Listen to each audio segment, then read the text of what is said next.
Week 10, Overview, Early Lights of the Reformation. Last week, we saw the beginning of the end of the Middle Ages. The 100 Years' War and Black Death changed the social structure of France and England, and the fabric of feudalism was fraying. Yeomen with longbows had beaten the flower of French chivalry, and a peasant girl named Joan had beaten England's armies. Things were changing fast. This week, dialectic students will learn about the Wars of the Roses, a complex tangle of treachery and civil war that effectively finished off feudalism in England. Things were changing all over Europe. The church was changing too. The Babylonian captivity of the church and the Great Schism undermined the power and prestige of the Roman Catholic Church. Then the printing press appeared, and the church faced a whole new set of issues. This week, we'll focus on the stories of three men who were all named John: John Wycliffe, John or Jan Hus, and Johannes Gutenberg. Wycliffe and Hus wanted to translate the Bible out of Latin into the language of the common people. Gutenberg's new printing press made it possible to mass-produce such books. All of a sudden, ordinary men and women could find out for themselves what God was saying. John Wycliffe was the first of these three Johns. Born in England around 1328, he became a professor of philosophy at Oxford University. It was a challenging time for philosophy professors. How could one explain why God would allow a horror like the Black Death? Why would God permit the 100 Years' War, or the Babylonian captivity of the church, or the Great Schism that wound up with three men all claiming to be pope? To the common folk of England, church and state seemed equally corrupt. Wycliffe tried to answer these questions in his lectures. He argued that dominion is founded in grace. By this he meant that unjust rulers could not insist that it was God's will for people to obey them. Wycliffe applied this principle to the church just as much as the state, which got him into trouble. He was tried several times in the church courts, but the royal family saved him each time. Wycliffe believed that popes and bishops had claimed more power than they deserved. He zeroed in on the doctrine of transubstantiation. If only priests could turn the bread and wine into the body and blood of Christ, without which no man had any life within him, then they had power indeed. Without that doctrine, one would not need a priest to come to God. Over time, Wycliffe came to see the Bible as the only source of authority for Christian beliefs. He said, even though there were 100 popes, and though every mendicant monk were a cardinal, they would be entitled to confidence only insofar as they accorded with the Bible. With help, he translated the Bible into English, and his followers revised and improved his translation in 1388. His followers, called Lollards, spread out across England to take the word to the common people. The nobles weren't happy with this development. They thought the Lollards made the poor dissatisfied. The Lollards taught that one did not need the Roman Catholic Church to be saved. They denied the supremacy of the Pope. When Henry IV became king in 1399, he cracked down on the Lollards, but despite great persecution, Lollards continued to preach in England for almost 20 years. The Lollards didn't change religious life in England in their time, but they had a great impact in Bohemia, in what is now the Czech Republic. John Hus was just a teenager when Wycliffe died. He was ordained a priest in 1400, when the English king had just banned Lollardism. In Prague, Hus attacked the morals of the clergy of his day and called for reformation in the church. In 1409, the king of Bohemia gave the University of Prague to the Czech people, and Hus became the leader of the university. The German-speaking teachers and students there were outraged. They walked out and started a university of their own.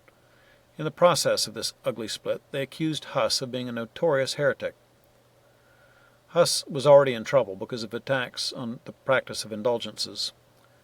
The church offered indulgences to launch the First Crusade in 1095, promising that anyone who risked his life to save the Holy Land would be spared every temporal punishment for sin in this life and the next. Such a complete indulgence is called a plenary indulgence, which covers everything. A century later, when enthusiasm lagged, Pope Innocent III offered a plenary indulgence for those who paid for someone to go crusading. This was a big deal.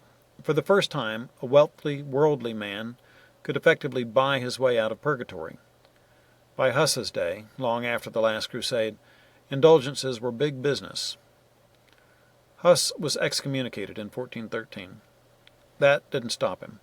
He wrote a book, On the Church, based largely on Wycliffe's ideas. In 1414, he was called before a church council. Relying on a promise of safe conduct, he appeared before the council to defend himself. The council condemned him for his writings and his support for Wycliffe, and, despite the promise of safe conduct, burned him at the stake. Johannes Gutenberg lived a different kind of life. Unlike our other two Johns, he didn't set out to reform the church or answer the world's great questions.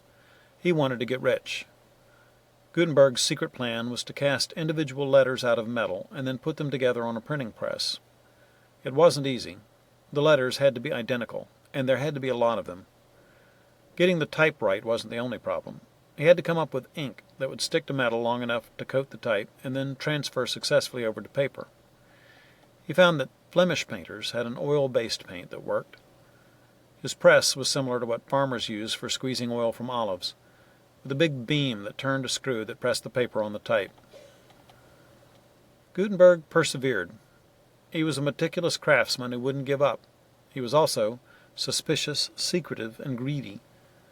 This combination of character traits meant that he succeeded at his task, but he wound up neither rich nor famous in his lifetime. He did finally get the press to function. We aren't quite sure what things he started printing. This was long before the days of copyrights and title pages. Historians think he printed indulgences for the Catholic Church, among other things. But the big money-making scheme he wanted to pursue was to print the Bible. This was a huge project. Gutenberg borrowed money from a partner, Johann Fust. In 1455, the relationship soured. Fust sued Gutenberg, accused him of embezzling his money. The court ruled against Gutenberg, and Fust was awarded full control over the Bible printing workshop and half of all the printed Bibles. Gutenberg died in obscure poverty in 1468, but the press proliferated, and so did Bibles. We'll see what that led to in Unit 2. When Gutenberg died, King Edward IV was sitting on the throne of England. How he got there is quite a story. The 100 Years' Wars had lasted through 5 English kings: Edward III, Richard II, Henry IV, V, and VI. Henry VI was a sweet and pious man who suffered from mental illness. He lost the war in France and almost all the foreign territory that England ever fought for. He really wasn't fit to be a king. When a king loses big, like Henry did, his people start to wonder, is this really the best we can do? There was reason for them to wonder. Henry's grandfather, Henry IV, essentially usurped the throne when his cousin Richard II was deposed. By rights, the crown should have gone to another man named Roger Mortimer. Henry IV was such a strong and effective king, though, that he got away with it, and his son, who won the great victory of Agincourt, easily kept the crown. But the disastrous reign of Henry VI made people think again. Richard II was of the House of York, and the Henrys who replaced him were of the House of Lancaster. When Henry VI proved incompetent, an heir of the House of York challenged Henry's right to rule. In later years, after the fighting was over, the House of York came to be symbolized by a white rose, while the red rose was Lancaster's symbol. That's where the name, the War of the Roses, come from, and that's the only simple thing about it. The War of the Roses consisted of an almost impossibly complex series of usurpations and betrayals. The kings who reigned through this royal riot were, in order, Henry VI, Edward IV, Henry VI again, Edward IV again, Edward V, a child, Richard III, a usurper, Henry VII. King Richard III, the next to last of this line, really seems to have been a monster.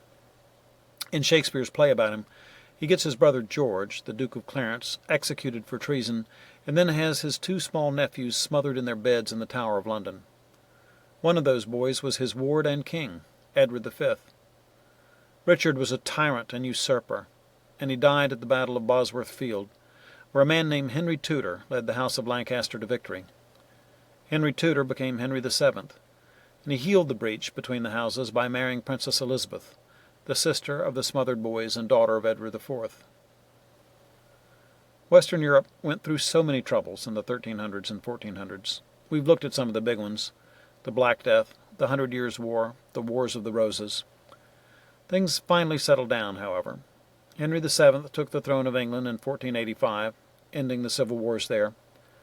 Ferdinand and Isabella united the kingdoms of Aragon and Castile and drove the Muslims out of Spain. By 1492, Western Europe entered a new era of peace and prosperity that didn't depend on the military might of feudal barons. Strong kings were no longer dependent on a multi-level system of government that parceled out power to their vassals. The form of government that we call the nation-state had taken hold.